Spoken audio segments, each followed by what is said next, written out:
नमस्कार, सुबह के 10 बजने वाले वक्त है अपना बिहार का। मैं हूं आपके साथ विभा उपाध्याय। करीब 43 साल बाद केंद्र सरकार लड़कियों की शादी की उम्र में एक बड़ा बदलाव करने जा रही है। सरकार लड़कियों की शादी की उम्र 18 से बढ़ाकर 21 करने जा रही है और इस पर जेडीयू भी केंद्र सरकार के फैसले के साथ है। लेकिन बिहार में एनडीए की ही सहयोगी जेडीयू के एक नेता ने केंद्र सरकार के इस फैसले पर सवाल खड़े कर दिए हैं। जेडीयू एमएलसी गुलाम रसूल बलियावी ने केंद्र सरकार के इस फैसले पर सवाल उठाते हुए कहा कि इससे समाज में गड़बड़ियां पैदा होंगी। इतना ही नहीं, उन्होंने मोबाइल को भी बैन करने की मांग कर दी है।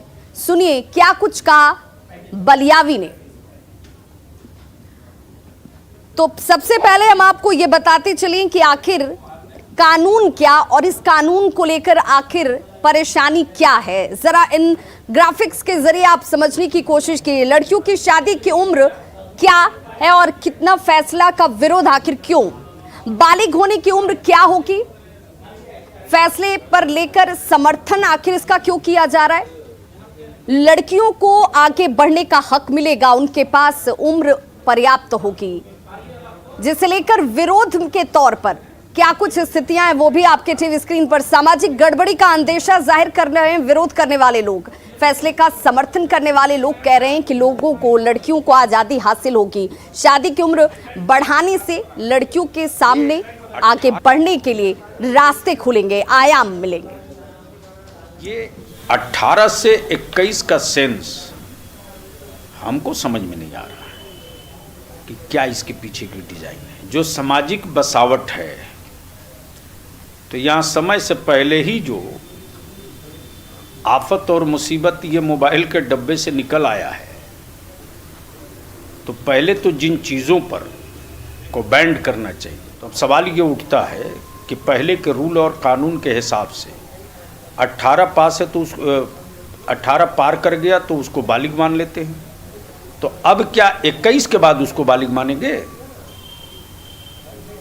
फिर इस तरह के बलात्कारियों के लिए क्या करेंगे? तो बलियावी का यह बयान हैरान करने वाला है। बलियावी का यह बयान ऐसे समय में आया है जबकि सीएम नीतीश कुमार दहेज प्रथा की बात हो, शराब जैसी कुरीतियों की बात हो, इसके खिलाफ समाज सुधार अभियान चला रहे हैं। हालांकि बलियावी के बयान का जेडीयू एमएलसी नीरज कुमार ने विरोध किया। नीरज कुमार ने सरकार के फैसले का समर्थन करते हुए कहा कि एक सकारात्मक कदम है और यहां भी कहा कि महिलाओं की स्थिति में बहुत बड़ा सुधार और आमूलचूल परिवर्तन भी इस फैसले के साथ होगा। पिता महात्मा गांधी ने भी चिंता व्यक्त की थी कि बेटियों का कम उम्र में शादी होना वह स्वास्थ्य जनित चिंता, साथ ही साथ उनके शैक्षणिक संवर्धन में एक महत्वपूर्ण बाधा है। और NFHS की 5 की जो रिपोर्ट है वह यह स्पष्ट करता है कि बच्चों का नाटा होना, दुबला होना और जो बाल मृत्यु का दर जो है वो निश्चित रूप से कुपोषण और कम उम्र में मातृत्व और अज्ञानता के कारण है। तो ऐसी स्थिति में ये गंभीर विषय है और पार्लियामेंट में इस पर कमेटी भी बनी है। तो हमारी यह समझ है कि ऐसे सवाल जो सामाजिक जकड़न पर प्रहार करता है, जो दकियानूसी सोच पर प्रहार करता है, निश्चित रूप से ये महत्वपूर्ण कदम है और देश की महिलाओं का जो 50% आबादी उसके सशक्तिकरण की दिशा में यह बढ़ता हुआ प्रयास है कि उम्र सीमा बढ़नी चाहिए। और आइए अब सुनते हैं सीएम नीतीश कुमार का बयान, जिससे साबित हो जाता है कि बलियावी का बयान सीएम नीतीश कुमार के स्टैंड के खिलाफ है। सीएम नीतीश कुमार ने साफ शब्दों में कहा कि बाल विवाह समाज को बर्बादी की ओर लेकर जाता है। बहुत बुरी चीज है। हर किसी भी हालत में बाल विवाह मत करने दीजिएगा, लोगों को प्रेरित करिएगा। गरीब तबका का कोई आदमी या कहीं आदमी को लगे कि हम बच्ची को अब शादी करके विदा कर देंगे, ये नहीं होना चाहिए। कभी भी लड़की के बारे में, बच्ची के बारे में इधर उधर नहीं सोचना चाहिए। और अगर हम बाएं दाएं कुछ सोचेंगे तो अपने समाज को बर्बाद करेंगे। तो बलियावी ने भले ही केंद्र सरकार के फैसले पर सवाल उठाए हैं, लेकिन बिहार के विपक्षी दल भी शादी की उम्र पर केंद्र सरकार के फैसले के साथ खड़े हैं। आरजेडी हो या फिर कांग्रेस, सबने सरकार के इस फैसले का स्वागत किया है। 22 कर दे, इससे हम लोगों को इस पे कोई टिप्पा टिप्पणी नहीं करना, हम लोगों को कोई आपत्ति नहीं है। लेकिन गांव देहात में भी ये प्रचलन रहा है कि पहले अगर 14 साल में उम्र में शादी भी हो जाता था तो 5 साल गौना होता था। जब वो अडल्ट हो जाती थी तब जो है घर उसको लेकर के जाता था। तो अगर 18 से अगर 21 भी हुआ है तो उसमें कोई आपत्ति किसी को होना नहीं। मैं समझती हूँ कि ये केंद्र सरकार के द्वारा लाया गया ये निर्णय सही है, क्योंकि आजकल बच्चे बच्चियाँ जो पढ़ते लिखते हैं जब तक आत्म स्वावलंबी नहीं हो जाते हैं वो शादी की मूड में नहीं आते हैं। और हम लोग जैसे थे तो हम लोग के 18-19 की साल में शादी हो गई थी, तो समझ सकते हैं कि एक करियर जो लोग बनाना चाहते हैं तो एक अच्छा है। बेटे बेटी हैं हमारे भी, और वो लोग भी नहीं चाहते हैं कि जब तक पूरी तरह से अपने पैरों पे खड़े हो जाए तब तक शादी का निर्णय ले। शादी तो आज नहीं कल देर सवेर हो ही जाएगी। अब देखिए, जो विरोध करे तो वही बताएं। हो सकता है जो बेटी बचाओ बेटी पढ़ाओ का नारा एक तरफ देते हैं, एक तरफ उसका विरोध कर रहे हैं, तो गलत बात है। बेटी बचाओ बेटी पढ़ाओ, बेटी पढ़ेगी तो कुछ बनेगी, जब तक कुछ बनेगी नहीं तब तक वो शादी ब्याह नहीं करेगी। हर आदमी चाहता है कि मेरा परिवार, हम खुद सेटल हो जाए तब हम परिवार बसाएं। तो ये बहुत अच्छा निर्णय, अच्छा फैसला है और अच्छी बात है। दिल्ली में जेडीयू सांसद महाबली सिंह के आवास पर पार्टी सांसदों के लिए रात्रि भोज का आयोजन हुआ, जिसमें पार्टी के राष्ट्रीय अध्यक्ष ललन सिंह, राज्यसभा के उप सभापति हरिवंश और केंद्रीय मंत्री आरसीपी सिंह समेत सभी सांसद जो हैं वो शामिल हुए। इस मौके पर जब केंद्रीय मंत्री आरसीपी सिंह से विशेष दर्जा पर सवाल पूछा गया तो उन्होंने इसे लेकर गोलमोल जवाब दिया। इस पर बहुत पहले हम लोग एक बार नहीं कई बार पटना से आके दिल्ली तक दे चुके हैं, समझे ना। इसलिए इसमें कोई नई बात नहीं उठाने की।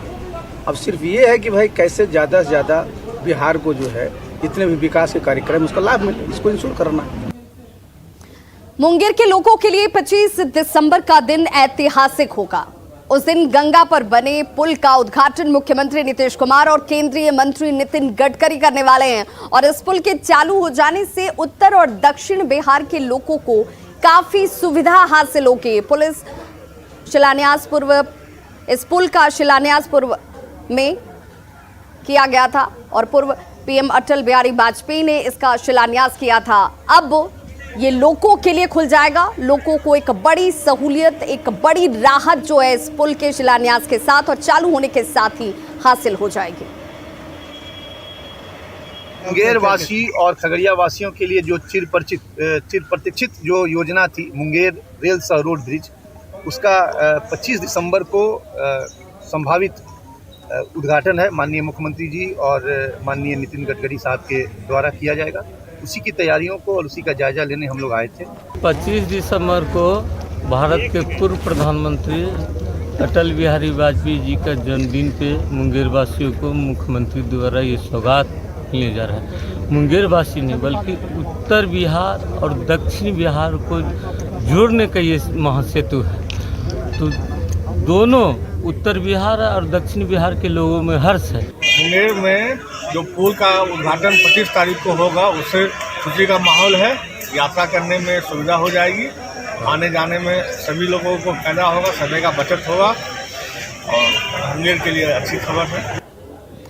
पटना से जाने और आने वाली विमानों के परिचालन के समय में बदलाव किया गया है। एयरपोर्ट अथॉरिटी की ओर से 15 जनवरी 2022 तक के लिए नई शेड्यूल जारी की गई है। इसके तहत अब पहली फ्लाइट सुबह 9 बजे पटना से उड़ान भरेगी। वहीं पहली विमान की अगर बात करें तो वो 8:20 पर होगी। इसी शेड्यूल के अनुसार अब पटना से 86 विमानों का परिचालन जो है वो किया जाएगा। पूरी खबर पटना एयरपोर्ट से बता रहे हैं हमारे सहयोगी अमित कुमार। के बदले मिजाज का असर जो है वो विमान सेवा पे भी पड़ा है और आपको हम दिखाना चाहेंगे कि ये देखिए पटना एयरपोर्ट की हम तस्वीर दिखा रहे हैं, जहाँ पे विजिबिलिटी कम होने के कारण जो फ्लाइट है उसका आगमन और प्रस्थान उस समय में जो है बदलाव हो गया है। पहली फ्लाइट जो है वो दिल्ली से अब 9 बजे पहुँचेगी, जो कि 8:20 में पहुँचा करती थी। उसी तरह से अगर हम यहाँ से प्रस्थान करने की बात करें तो उसके भी समय सारणी में बदलाव नज़र आ रहा है। यहाँ से पहली फ़्लाइट जो है वो भी तकरीबन 8:20 में पहली फ़्लाइट जो है वो फ्लाई करेगी और यहाँ की तस्वीर जो है वो पूरी तौर पे अगर हम बात कर लें तो जो परिचालन की समय अवधि बदली है उस कारण से यात्रियों का भी जो आने जाने का जो है वो समय में परिवर्तन हुआ है। यात्रियों की सुरक्षा जांच से लेकर के कोरोना प्रोटोकॉल सभी का जो है अनुपालन बेहतर तरीके से किया जा रहा है और ये एक बेहतर तस्वीर है कि आपकी यात्रा जो है वो मंगलमय हो। ये कामना जरूर एयरपोर्ट जो है एयरलाइंस कंपनियां कर रही है। साथ ही साथ आपकी यात्रा मंगलमय तभी होगी जब आप कोरोना प्रोटोकॉल का पालन करेंगे और इसी वजह से यहाँ पे कोरोना प्रोटोकॉल का पालन करवाया जा रहा है। कैमरा पर्सन अजय दुबे के साथ अमित कुमार, न्यूज़ 18 पटना। बिहार के कई कलाकार बॉलीवुड में अपना लोहा मनवा चुके हैं। आज हम वैसे ही प्रतिभावान कलाकारों से आपको मिला रहे हैं जो मुंबई में बिहार का नाम रोशन कर रहे हैं। ये लोग भोजपुरी में भी काम करना चाहते हैं, लेकिन अश्लीलता और दुअर्थी संवाद की वजह से लोग माया नगरी में ही रहना चाहते हैं। हमारे पटना संवाददाता रजनीश कुमार ने एक्ट्रेस ऋषिका सिंह, चंदेल, ऋतुश्री, उल्का गुप्ता, बॉलीवुड सिंगर प्रिया मलिक और प्रोड्यूसर दिनेश से भोजपुरी इंडस्ट्री के अलावा तमाम मुद्दों पर बातचीत की। आधी आबादी विमेन अचीवर अवार्ड में परफॉर्म करने के लिए बॉलीवुड से कई आर्टिस्ट पटना पहुंची हैं जो बिहार की रहने वाली हैं और इस वक्त न्यूज़ 18 में सीधे पहुंची हैं। हम जरा बात करेंगे कि आखिर जिस तरह से अभी भोजपुरी में जो कंट्रोवर्सी चल रहा है, बॉलीवुड आर्टिस्ट क्या सोच रही हैं। सबसे पहले हम परिचय करा दें, हमारे साथ हैं ऋषिका, ऋतु, प्रिया मलिक जो एक बॉलीवुड की मशहूर गायिका भी हैं, साथ ही उल्का हैं, ये भी अच्छी एक्ट्रेस हैं छोटे पर्दे पर, और प्रोड्यूसर हैं बॉलीवुड के दिनेश, ये भी बिहार के हैं। कुल बिहार के जो भी आप देख रहे हैं चेहरे ये सभी बिहार के हैं, लेकिन मुंबई में हिंदी मूवी में और छोटे पर्दे पर लगातार ये लोग जो है धमाल मचा रहे हैं। दिल तो बहुत करता है, अब बिहार की बेटी हूँ मैं, तो ऑब्वियस सी बात है अगर यहाँ पे हमें कुछ अच्छा करने को मिला होता तो हम स्ट्रगल करने मुंबई नहीं पहुँचे होते। और अगर अभी भी मुझे नदिया के पार जैसी फिल्में मिलें तो मैं करूँगी। और अगर जो आजकल चल रहा है तो ये मैं नहीं कहूँगी कि भोजपुरी बहुत ख़राब है। ऑडियंस को जैसी फिल्में चाहिए होती हैं वो लोग वैसे दिखाते हैं। अब बॉलीवुड में भी सी ग्रेड की फिल्में आती हैं तो हम हमेशा ये नहीं कह सकते कि भोजपुरी की सारी फिल्में ख़राब हैं। लाइक गंगा एक मूवी आई थी जिसमें अमिताभ जी दिखे थे, तो उससे कंपेयर करना कि सारी फिल्में ख़राब है, नहीं। सेम जैसा ऋषिका ने कहा कि अगर प्रोजेक्ट्स अच्छे आएँ या फिर होता है ना स्टोरी या स्क्रिप्ट आपको पढ़कर लगे कि नहीं ये बहुत अच्छी है, ऐसे मतलब वल्गैरिटी बहुत ज़्यादा है, ये सब पे फोकस नहीं होना चाहिए। स्टोरी और स्क्रिप्ट में दम होनी चाहिए। चलिए, परिवार वाले क्या कहते हैं कि आज बेटी अगर टीवी पर नज़र आती है, चाहे वो किसी भी छोटे पर्दे पर as a actor as a actress, तो क्या कहती होंगी? प्राउड फील करती होंगी? काफ़ी ज़्यादा। कभी कहती नहीं है कि भोजपुरी में भी ट्राई करो? नहीं, घर वाले भी अगेंस्ट ही हैं कि मत करो, मतलब क्योंकि उन लोगों को भी पता नहीं यहाँ पर इतने ज़्यादा मतलब प्रोजेक्ट्स ऐसे होते हैं कि वहाँ से बंदिशें हैं कि भोजपुरी मत करो, ऐसा बोलते हैं? ऐसा बोलते हैं। अच्छा, मतलब पहले से माइंड ही सेट है भोजपुरी भोजपुरी नहीं करना, मतलब होता है ना, जबकि भोजपुरी आर्टिस्ट आजकल कहाँ बिग बॉस तक में जा रहे हैं। आज मौका जो है वो खुद बनाया जाता है, क्रिएट किया जाता है, वो आपके और आपके काम पे डिपेंड करता है। डेफिनेटली अभी ऋषिका जी, ऋतु जी की बात से मैं बहुत बहुत ज़्यादा अग्री करती हूँ कि हम खुद बिहार से हैं और हम चाहते हैं कि हमारा बिहार का चुनाव में वो देश दुनिया में रोशन हो, जो कि बहुत सारे आर्टिस्ट कर भी रहे हैं। अगर क्योंकि मैं सिंगिंग लाइन से हूँ तो हम शारदा सिन्हा की बात करते हैं, हमने देखा है कि उन्होंने अपने बिहारी फोक पर कहाँ से कहाँ लेके गई हैं, उनको हम फोक क्वीन कहते हैं। एक्चुअली में उनको देवी का जो है वो स्तर दिया जाता है कि देवी जैसी हैं वो, और सही में उनके आवाज़ में वो बात भी है। पर डिपेंड करता है कि मैं किसी पे कमेंट नहीं करना चाहूँगी, पर हर इंसान की अपनी एक पर्सनल चॉइस होती है कि वो क्या करना चाहता है। ये हमारी रिस्पॉन्सिबिलिटी है, अगर भोजपुरी इंडस्ट्री है तो ये हमारी रिस्पॉन्सिबिलिटी है कि हम उसे कैसे प्रदर्शित करें। तो इसलिए हम उसमें अब तक नहीं घुस रहे हैं, क्योंकि अब तक हमारे पास वो सही चित्र नहीं है उसका कि वो क्या एक चित्र हम दिखाना चाहते हैं। मैं सीधे ही इस बात पर टूट पड़ रही हूँ क्योंकि आप मुझसे पूछने ही वाले हैं। तो मैं बचपन से बॉलीवुड फिल्म इंडस्ट्री में बड़ी बिजी रही हूँ। मेरे पापा खुद जो हैं बिहार के कलाकार, बिहार से सहरसा से बिलोंग करते हैं, वो वहाँ से मुंबई चले गए थे एक एक्टर बनने के लिए। उन्होंने बॉलीवुड फिल्म इंडस्ट्री में सीरियल में बहुत नाम कमाया, उनके वजह से मैं भी एक्टर बनी और अभी मैं दक्षिण में भी काम कर रही हूँ। साउथ की मूवी में भी आप काम कर रहे हैं। मुझे ये बता दीजिए कि जिस तरह से आप बिहार से हैं, आप मन में तो एक सवाल होगा ना कि आखिर भोजपुरी को आगे बढ़ाना है, क्यों नहीं? लेकिन ऐसा तो हो नहीं रहा है। आप चली गई मुंबई, मैं चली नहीं गई, ऐसा हुआ कि मैं वहीं पैदा हुई, वहीं पर मैं पली बड़ी हूँ। पर आज भी मैं चाहती हूँ कि भोजपुरी ही नहीं, मिथिलांचल में भी फिल्म्स बने। मैं अपनी तरफ से अपने आप को एक प्रोड्यूसर देखती हूँ अब अगले आने वाले 5 सालों में। आपके सामने ये 4 महिलाएं जो हैं, ये चारों लड़कियां जो हैं, ये कह रही हैं कि हमें अच्छा स्क्रिप्ट नहीं मिला जिसकी वजह से हम नहीं किया। इसका मतलब पिछले 50 साल में या जब से ये लोग हैं 20 साल मान लो, कोई स्क्रिप्ट नहीं मिला। इसका क्या रीज़न है?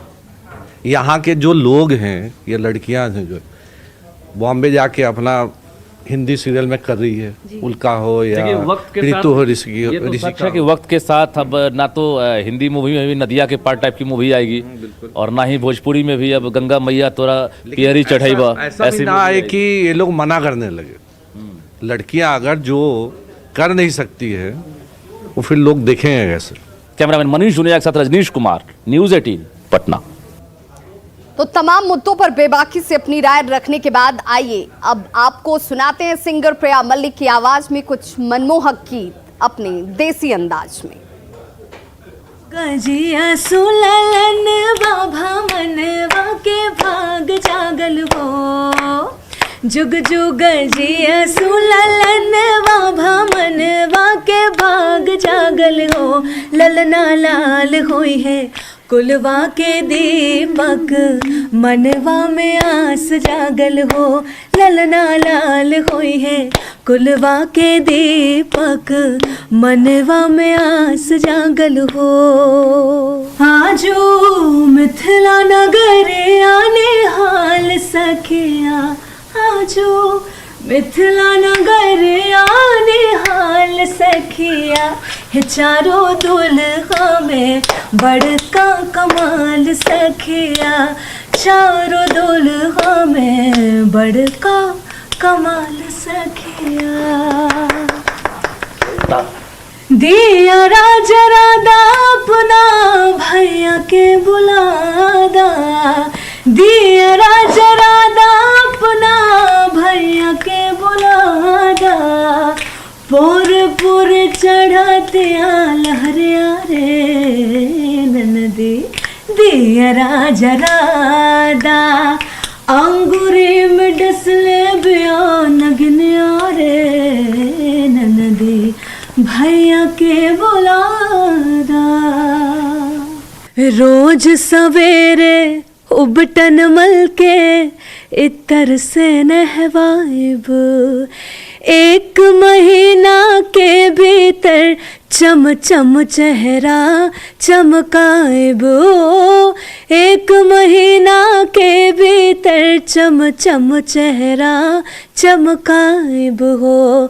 झूठ कहत ना बानी तनिको मौकाई गो देहु ना, ये पहुना ये मिथिले में रहूना, ए पहुना ये मिथिले में रहूना, जौने सुखबा ससुरारी में तौने सुखबा कहूना, ए पहुना ये मिथिले में रहूना।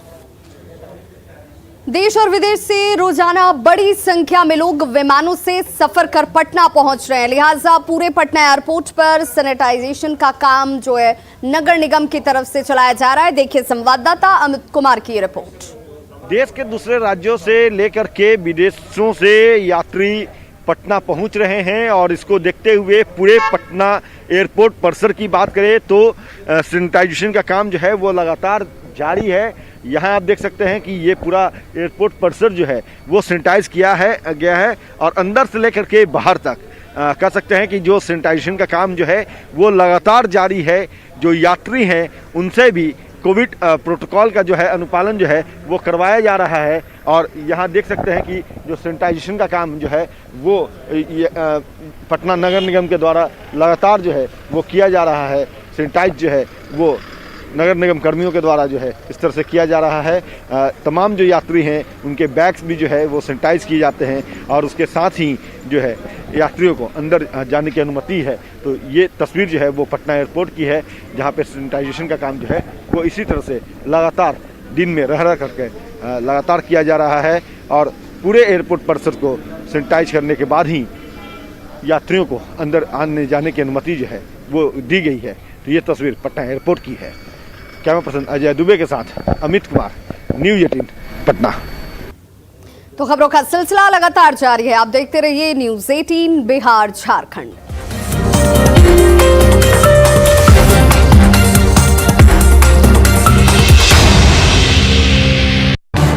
इस